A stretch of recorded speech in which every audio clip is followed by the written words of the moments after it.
The year is 1453. The air outside the walls of Constantinople is thick with the scent of sulfur, sea salt, and the cold sweat of 100,000 men. On a hill overlooking the Golden Horn, a 21-year-old man stands in silence. His eyes are not fixed on the horizon, but on the triple-layered Theodosian walls, the greatest fortification ever built by human hands. For over 1,000 years, these walls have been the graveyard of empires. 22 armies have tried to break them. 22 armies have failed. To the world, this city is an invincible relic of the Roman past. But to the young Sultan Mehmed II, it is an obsession that consumes his soul. He knows what they whisper about him in the courts of Europe. They call him a boy, a hot-headed child, who inherited a throne he cannot hold. They say he is a shadow of his father, Murad. But as the wind rattles the silk of his tent, Mehmed doesn't feel like a child. He feels like a storm that has been brewing for 2 decades. He's not here just to win a battle. He's here to end an era and rewrite the map of the world. The silence of the night is broken by the distant, rhythmic thud of a drum. It is the heartbeat of an empire waiting to be born. And tonight, the blood will flow until the sea turns red. Mehmed's journey to this moment didn't begin with a crown, but with a rejection. As a young prince, he was never the favorite. He was the 3rd son, sent away to the provincial city of Amasya, far from the whispers of the capital. He was a lonely, brooding child who found more comfort in books than in the company of men. He mastered 6 languages: Arabic, Persian, Greek, Latin, Serbian, and his native Turkish. He studied the campaigns of Alexander the Great and Julius Caesar, not as history, but as a blueprint. While other princes played with wooden swords, Mehmed was mapping the stars and calculating the trajectory of siege engines. His first taste of power was a bitter one. At the age of 12, his father, weary of war, abdicated the throne and left the boy to rule an empire surrounded by vultures. The Crusaders saw a child on the throne and smelled blood. They broke their treaties and marched toward the Ottoman borders. In a moment of panic, the young Mehmed sent a message to his father that would become legend. "If you are the Sultan, come and lead your armies. If I am the Sultan, I hereby order you to come and lead my armies." His father returned, won the battle, and then shoved Mehmed back into the shadows. That humiliation burned a hole in Mehmed's heart. He learned that power is not given. It is seized with such force that no one dares to take it back. When his father finally died in 1451, Mehmed ascended the throne for the 2nd time. He was 19. The senior ministers, led by the cautious and powerful Grand Vizier, Kandarli Halil Pasha, thought they could control him. They wanted peace, trade, and the status quo. But Mehmed had a secret that he shared with no one. In his private quarters, he spent nights drawing maps of Constantinople. He knew every gate, every tower, and every weak point in the stone. He knew that as long as the Christian city stood in the heart of his lands, the Ottoman state was a house divided. He didn't want a kingdom, he wanted an empire. And to have an empire, he had to do the impossible. He had to kill the Roman dream. The first move of his grand design was a psychological masterstroke. He began construction of a massive fortress on the European side of the Bosphorus, directly opposite an older Ottoman fort. He called it Rumeli Hisari, the throat cutter. It was built in just 4 months, a miracle of logistics and sheer will. With this fortress, Mehmed effectively choked the city. No ship could reach Constantinople from the Black Sea without his permission. The Byzantine Emperor, Constantine XI, sent envoys to protest. Mehmed didn't negotiate. He sent them back with a simple message. The rules of the world had changed. but walls that had stood for a millennium would not crumble to threats. Mehmed knew he needed something the world had never seen. He sought out a master engineer named Orban, a man who claimed he could forge a weapon that could shatter the walls of Babylon itself. Mehmed gave him unlimited gold and resources. The result was a monster, a bronze cannon 27 feet long, capable of firing a 1,200-pound stone ball over a mile. It took 60 oxen and 400 men to move it. As the basilic cannon arrived at the gates of the city, the ground shook. The defenders on the walls looked down, and for the first time, the ancient confidence of Rome began to flicker. On April 6, 1453, the siege began. The air was ripped apart by the roar of Mehmed's artillery. It was the first time in history that gunpowder truly dictated the fate of a civilization. Day and night, the massive stones hammered the walls. Dust and smoke filled the sky, turning the sun into a pale, ghostly disk. But the Romans were desperate. Every night, men, women, and children worked like shadows in the dark, repairing the breaches with earth and timber. To Mehmed's fury, the invincible cannon wasn't enough. The walls were breaking, but they weren't falling. Then came the naval disaster. 4 Christian ships, loaded with supplies and soldiers, broke through the Ottoman blockade. Mehmed himself rode his horse into the crashing waves of the sea, screaming orders at his admirals, his sword waving uselessly at the horizon. He watched in humiliated silence as the Christian ships slipped into the safety of the Golden Horn, protected by a massive iron chain stretched across the water. The Golden Horn was the city's soft underbelly, but as long as that chain stayed in place, the Ottoman fleet was useless. His generals began to mutter. The Grand Vizier urged him to retreat. The boy was failing. Mehmed did not retreat. He retreated into himself.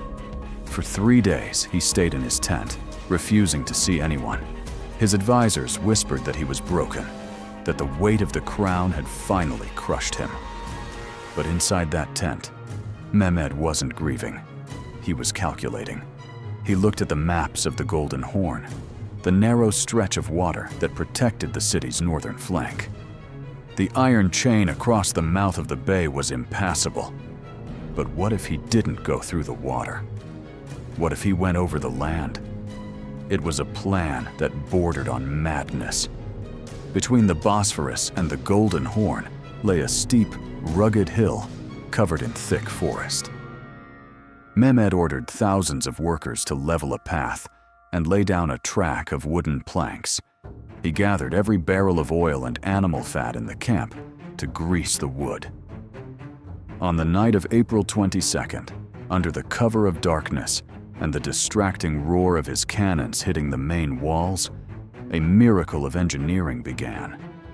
Teams of oxen and hundreds of men began to haul 70 Ottoman galleys out of the water. With their sails unfurled to catch the mountain wind and their oars moving in the air to the beat of drums, the ships began to climb the hill. It was a surreal, ghostly sight. A fleet of warships moving through the forest like giant wooden predators. By dawn, the people of Constantinople woke up to a nightmare. The Ottoman fleet, which had been trapped outside the bay just hours before, was now floating in the Golden Horn, behind their lines of defense. The impossible had been achieved by sheer, stubborn will. The city's heart skipped a beat. The circle was closing. The siege dragged into May, and the atmosphere inside the city turned from desperation to a hollow, haunting fear. Food was running low. The once glories of the Byzantine Empire were now reduced to a few thousand exhausted soldiers guarding miles of crumbling stone. But Mehmed's camp was also reaching a breaking point. The Grand Vizier, Halil Pasha, continued to argue for a ceasefire, warning that a European crusade was surely on its way to save the city. The Janissaries, the Sultan's elite shock troops, were becoming restless. They were warriors of the faith, but even they were weary of the endless dust and the smell of the dead. Mehmed knew he had one chance left. He had to break the city before his own army broke from within. He sent one final offer to Emperor Constantine. "Surrender the city, and I will let you rule the Peloponnese. Your people will live. The blood will stop." Constantine, the last of the Roman emperors, stood on the battlements and looked out at the sea of Ottoman tents. His reply was short and heavy, with the weight of 1,000 years. "To surrender the city to you is beyond my authority or anyone else's who lives in it. For we have all decided to die with our own free will, and we shall not spare our lives." The die was cast. There would be no more talk. On the night of May 28th, a strange silence fell over the Ottoman camp. For weeks, the air had been filled with the sound of drums and shouting. But now, there was only the flickering of thousands of torches. Mehmed had ordered a day of fasting and prayer. He walked through the ranks of his soldiers, not as a king, but as a comrade. He promised them the riches of the city, but more than that, he promised them a place in history. He told them that the prophet himself had prophesied that this city would fall. "The city," he said, his voice low and steady, "is yours. The glory belongs to us all." Inside the city, the bells of the Hagia Sophia tolled for the last time.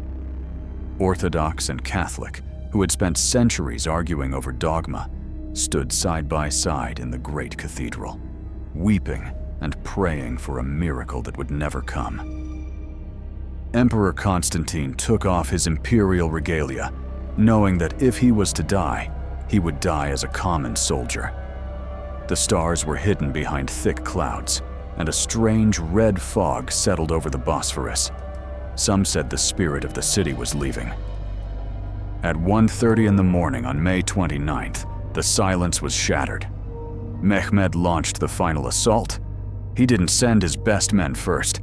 He sent the irregulars, the Bashi bazooks, thousands of untrained soldiers meant to exhaust the defenders and dull their blades. They were mowed down by the thousands, their bodies filling the ditches until the ground was level with the walls. Then, he sent the Anatolian infantry. The fighting was primal, hand to hand, tooth and nail in the flickering light of fires and muzzle flashes. The walls were slick with blood, making it nearly impossible for the ladders to hold. For hours, the line held. The Romans fought with the strength of the doomed, but Mehmed was watching, waiting for the moment when the rhythm of the battle shifted. He saw a small gate, the Kirkoporta, which had been left ajar by a fatal oversight. At the same time, a massive explosion from the basilic cannon finally brought down a section of the outer wall near the Lycus River valley. "Now," Mehmed whispered. He unleashed the Janissaries. These were his lions, men who had been trained since childhood for this exact moment. Fresh, disciplined, and terrifyingly silent, they marched into the breach. The exhausted defenders couldn't hold them back. The cry went up through the streets, a sound more terrifying than the cannons. "The city is taken! The city is taken!" The screams that followed were not of men, but of a dying world. In the narrow alleys of the city, the chaos was absolute. The Roman defense, which had survived for weeks against the greatest army on earth, disintegrated in a matter of minutes. As the Janissaries poured through the breach, the Roman soldiers realized the end had come. Some threw down their swords and fled toward the harbors, hoping for a boat that wasn't there. Others retreated into their homes to die with their families. But Emperor Constantine XI didn't flee. In the final moments of the Roman Empire, the man who wore the purple remained true to the ghost of Caesar.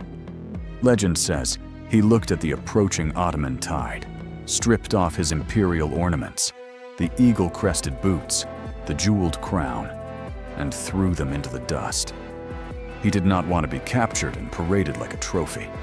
He wanted to die as a man of his city.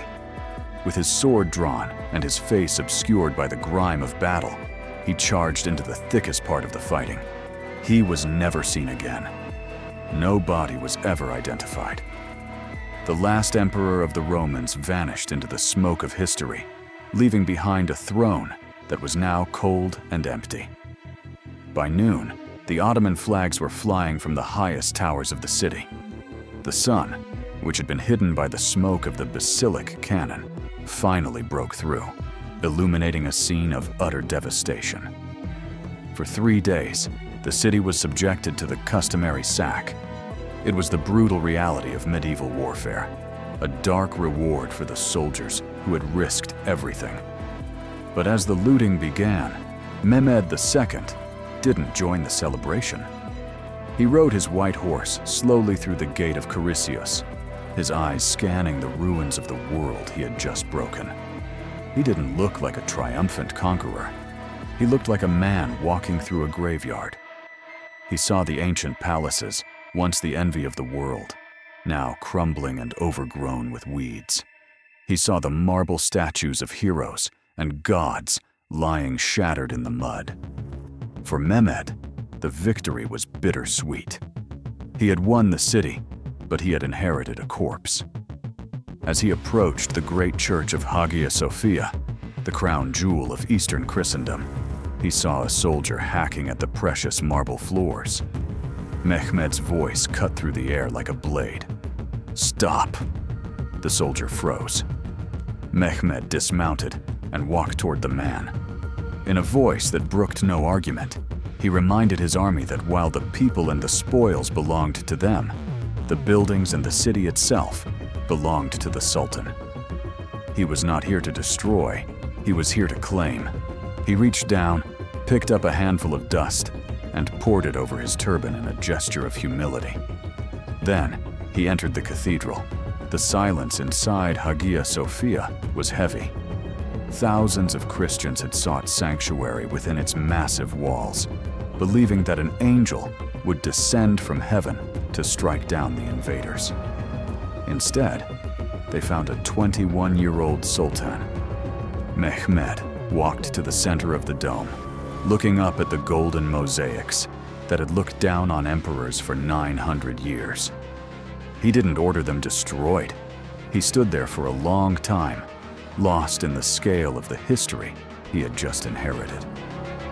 In that moment, the boy who had studied Alexander and Caesar finally became their equal. He ordered the call to prayer to be sounded from the pulpit. The church was now a mosque, and the city was no longer Constantinople. It was the capital of a new, rising sun. But the conquest of the city was only the beginning of Mehmed's true war. The fall of the city sent a shockwave through Europe that felt like the end of the world.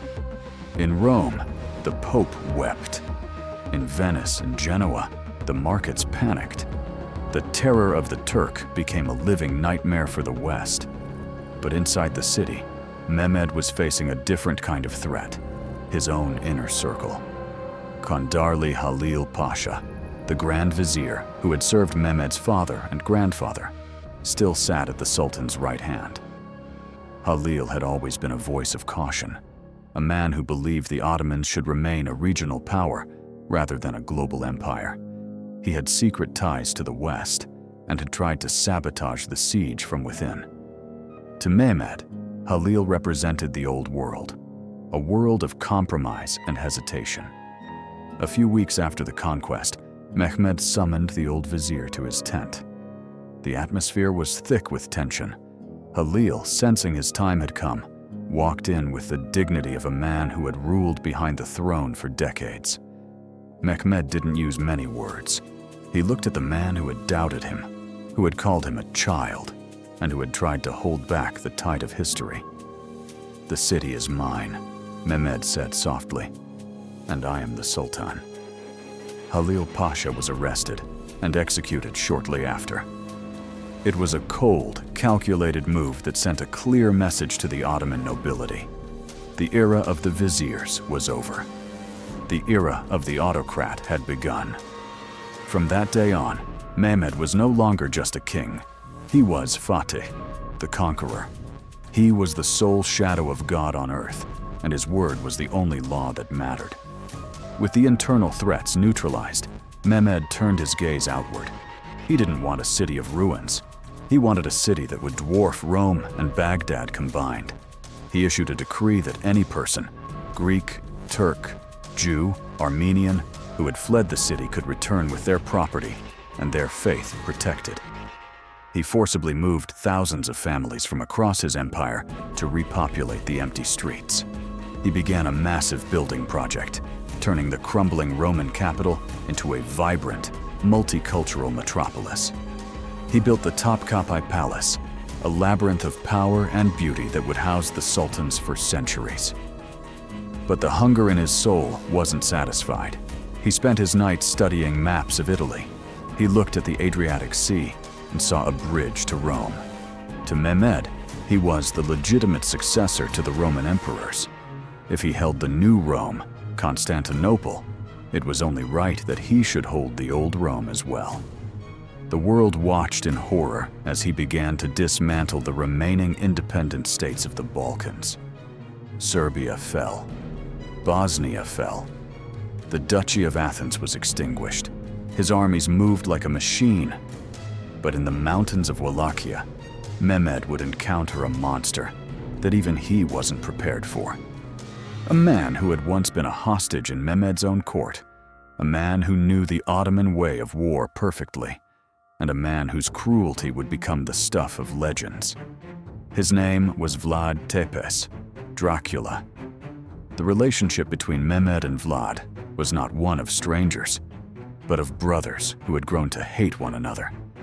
Years earlier, Vlad and his brother Radu had been sent to the Ottoman court as political hostages. While Radu had embraced the Ottoman culture and become a favorite of the Sultan, Vlad had simmered with a quiet, lethal resentment. He had watched Mehmed's rise, learned his tactics, and studied the psychology of Ottoman fear. When Vlad eventually returned to rule Wallachia, he didn't just want independence, he wanted to break the Sultan's spirit. In 1462, the provocation became too much to ignore. Vlad stopped paying the annual tribute and began raiding Ottoman territory, leaving behind a trail of horror that sickened even the most hardened veterans of the Constantinople siege. When Mehmed sent envoys to demand an explanation, Vlad had their turbans nailed to their heads. Mehmed's response was a massive invasion force of 60,000 men. He expected a standard war of sieges and open battles. Instead, he found a ghost. Vlad practiced a scorched earth policy, poisoning the wells and burning the fields as he retreated into the dense Carpathian forests. The Ottoman army marched through a wasteland, their stomachs empty and their nerves frayed by the constant threat of ambush. Then came the night attack. On a moonless night near the Wallachian capital of Târgoviște, Vlad and a small group of his elite knights dressed themselves in Ottoman disguises and infiltrated Mehmed's camp. Their goal was simple: find the Sultan's tent and kill him in his sleep. The camp descended into a frenzy of fratricide as Ottoman soldiers, confused by the darkness and the disguises, began killing each other. Mehmed himself had to fight his way out of his tent, sword in hand, as the sounds of screaming filled the night. Vlad escaped into the trees, leaving behind a shattered camp and a sultan who realized he wasn't fighting a man, but a demon. But the true blow came the next morning. As Mehmed's army marched toward Târgoviște, they rounded a bend in the road and saw something that stopped the entire vanguard in its tracks. It was a forest of the impaled. 20,000 Ottoman prisoners, men who had been captured in the previous months, were raised on stakes that stretched for miles. The stench of decay was thick enough to choke the horses. Even the janissaries, men who had seen the worst horrors of war, stood in stunned silence. Mehmed looked at the sight, a direct challenge to his divinity and his power. He realized that while he fought for empire, Vlad fought for a dark, personal vengeance. Though Mehmed eventually forced Vlad to flee to Hungary, and placed Vlad's brother Radu on the throne, the Wallachian campaign left a permanent mark on his psyche. It taught him that the world was larger and more terrifying than the walls of a single city. He returned to Istanbul, but the fire in him did not dim. He turned his attention to the east, toward the rival Turkic empires that threatened his flank. The most dangerous was Uzun Hasan, the ruler of the White Sheep Turkomans. Hasan was a brilliant cavalry commander who mocked Mehmed for his reliance on fire-breathing tubes, cannons, and infantry. He claimed to be the true heir to the legacy of Genghis Khan. The two titans met at the Battle of Otlukbeli in 1473. It was a clash of two worlds, the traditional, lightning-fast, nomadic horse archers of the East against the modern, disciplined gunpowder army of the West. For hours, the battle was a chaotic whirl of dust and blood. But Mehmed had learned the lesson of Constantinople well. He baited Uzun Hasan's cavalry into a narrow valley and then unleashed a wall of fire. The Ottoman cannons and the disciplined volleys of the Janissaries' matchlock rifles tore the cavalry to shreds. It was the end of the age of the steppe warrior. Mehmed had proven that the future of war belonged to the engineers and the tacticians, not just the brave. With the East secured and the Balkans under his heel, Mehmed's obsession returned to its ultimate prize. He looked at the maps of the Mediterranean. He saw the Italian peninsula, the seat of the papacy, and the first Rome. In 1480, the world held its breath. An Ottoman fleet landed at Otranto on the heel of Italy. The city fell quickly, and the Ottoman banners were planted on Italian soil for the first time. The plan was clear. Otranto would be the bridgehead. From there, Mehmed's army would march on Rome itself. The Pope began making plans to flee to France. The bells of European cathedrals rang in a desperate, mournful tone. It seemed as though the conqueror of the world was about to finish the job he had started in 1453. But fate, or perhaps the exhaustion of a lifetime of war, had other plans. In the spring of 1481, Mehmed crossed the Bosphorus to lead a massive new campaign. The destination was a closely guarded secret. Some thought he was going to Rhodes. Others whispered that he was finally going to lead the march on Rome himself. But as the army moved through the plains of Gebze, the Sultan was suddenly seized by a violent pain in his stomach. He was only 49 years old, but his body was a map of 25 years of constant campaigning.